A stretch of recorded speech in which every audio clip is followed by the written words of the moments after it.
welcome back. Sorry my upload schedule has been a nightmare. We had family come in and enjoyed a very nice week off.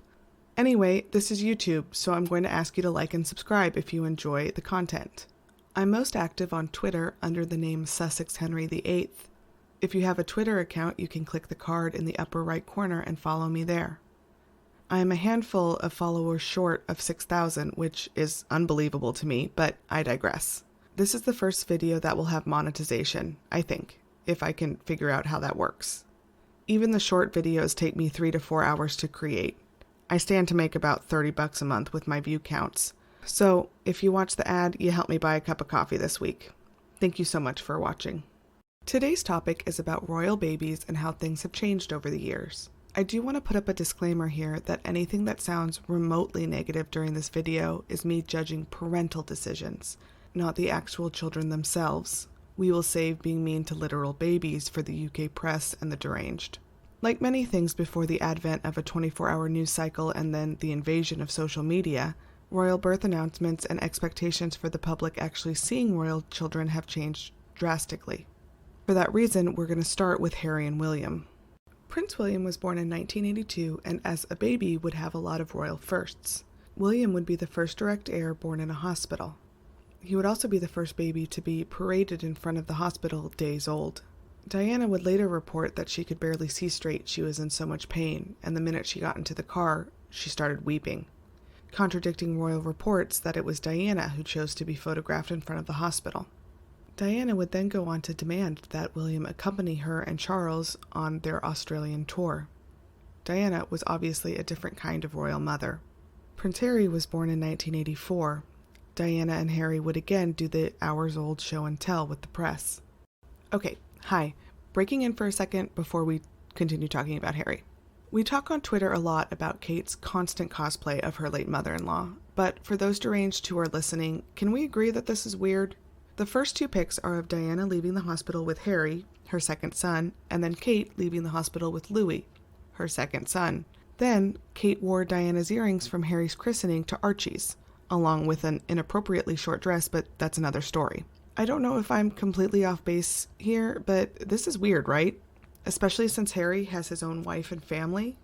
Why wouldn't you loan those earrings to Meghan for Archie's christening instead of wearing them for yourself and garnering more headlines? Again, for yourself. It's weird. Anyway, and we're back. Like William, Diana would prove to be a very hands-on mother with both of her sons. Unfortunately, Diana's runaway popularity and hunted by the press status would mean that both boys would also become huge targets for paparazzi. Compared to previous generations, William and Harry would be seen much more in public. They've also said their mother wanted them to have, quote, normal experiences.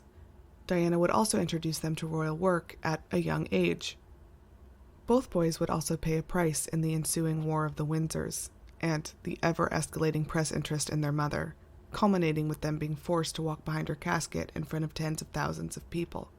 Their childhood and the death of their mother would leave both Harry and William with a deep-seated distrust of the press and a hatred of paparazzi.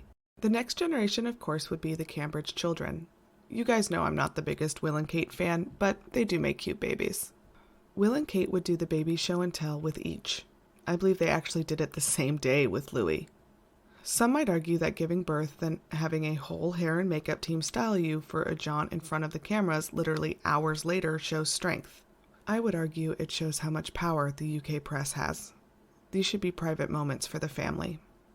Unlike William and Harry, the Cambridge trio have been much more shielded from the press as they age. Arguably a good thing. Unfortunately, like Harry and William, the children are often used to garner good press for their parents when it is needed.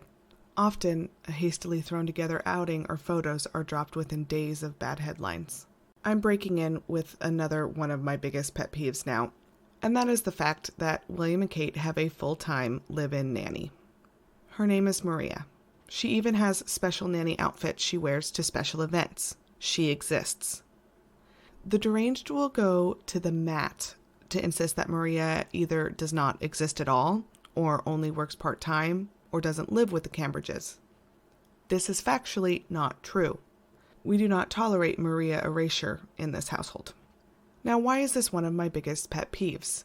Do I care that the fabulously wealthy Cambridges have a super nanny? No, it's expected. What I do care about is that the kids are used as an excuse for both William, but mostly Kate, not to work. They have childcare. They have childcare most of us can only dream of. They do not have to find a babysitter.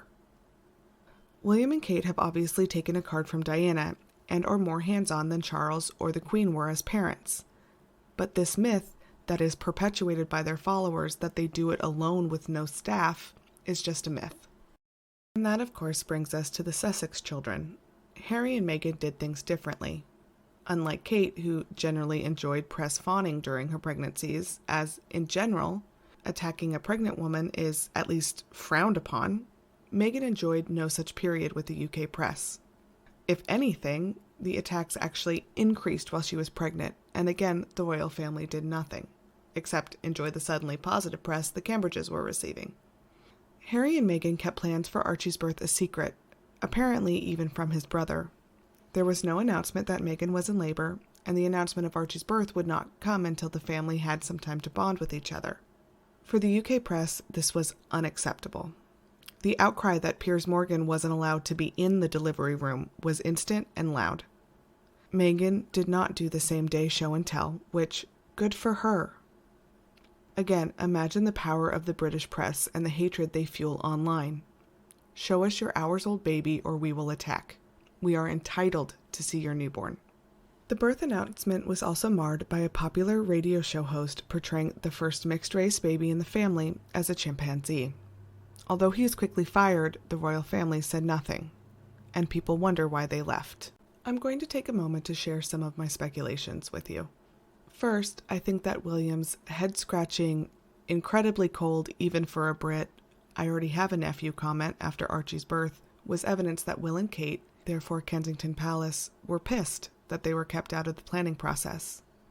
I think it's important to note that Archie's birth plan did not leak. Second, I think that Harry and Meghan's complete departure from the standard royal birth plan, even for the Spares children, is evidence that they had made their plans to stop being full-time working royals before Archie was born. They had put their spin on royal events before, but again, this was a complete departure. I think they knew they were leaving. Also, I would love to share a photo of Lily, but I don't have one. Fingers crossed that Harry and Meghan release one soon. Anyway, unlike with Archie, Harry and Meghan got to enjoy a quiet, happy pregnancy with Lily, who was then delivered in a private hospital, with the announcement coming days later, as it should be.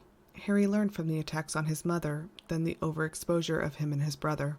We don't see Archie often, and have never seen baby Lily. Again, as it should be. The only reason the press are upset is because babies sell tabloids and drive clicks. But it shouldn't be up to a literal infant to make anybody money. Both Eugenie, I can never do it, and Beatrice have both had babies, neither releasing plans or doing the baby show and tell. Both have released loving statements about their new family member on social media, treating each other like family instead of distant co-workers. They were afforded privacy. The press did not care about the, quote, secrecy around the births. No one has accused either of faking it. Archie was born as seventh in line.